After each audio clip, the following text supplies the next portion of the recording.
John 5:28. Nolite mirari hoc, quia venit hora in qua omnes qui in monumentis sunt, audient vocem eius. Don't be amazed at this, since the hour is coming in which all who are in the tombs will hear his voice. Jesus is continuing here to speak about really his own nature as the divine God-man and his relationship to God the Father. It's heavy, fascinating, very rich theological stuff, as we often find in the Gospel of John. That's one of the reasons John was symbolized by the eagle. In medieval times, each of the evangelists was represented by a particular symbol, and John's was the eagle, in part because he seems to soar above the ordinary, above the everyday. Here Jesus says, that is in the Gospel of John, don't, nolite, literally don't be willing to, but colloquially this served the same equivalent among Latin speakers and writers as don't does among modern English speakers. Do not do this following thing, expressed by an infinitive, in this case a deponent verb, miror, of the first conjugation, to wonder, to be amazed, to be astonished at something. And the thing at which one is astonished with this verb can simply be expressed by an accusative direct object. In other words, don't be astonished at this. Don't be amazed at this. Don't be surprised at this.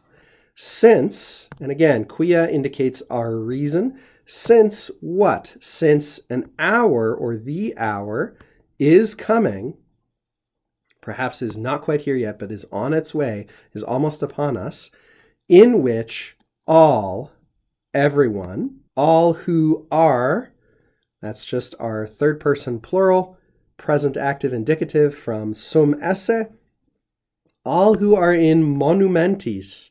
This word is a fun one just to pause on for a moment. It's ultimately derived from the verb moneo, monere, of the second conjugation, to warn or admonish. A monumentum, originally, is a thing that conveys a kind of message to those who behold it. That is, a tomb, especially this word was used in Roman times and classical times before the composition of the Vulgate, of really elaborate tombs, ones that were large and that would really make a statement, would really be giving a particular kind of message to passersby.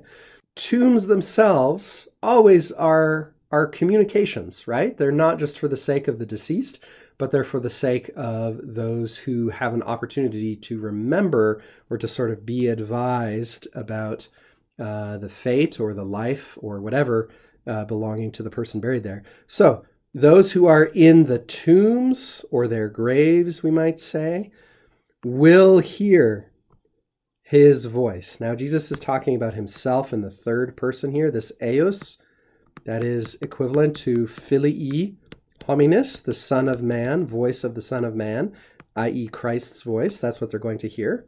But notice again, we talked about this in a recent video. You've got to notice this E. Whoops, I've obscured it there. You've got to notice this E if you're going to notice that this is a future tense in a fourth conjugation verb. Third and fourth conjugation verbs are like this. You can't rely on that telltale future infix, be. You've got to watch for that changed vowel. Hopefully you caught it.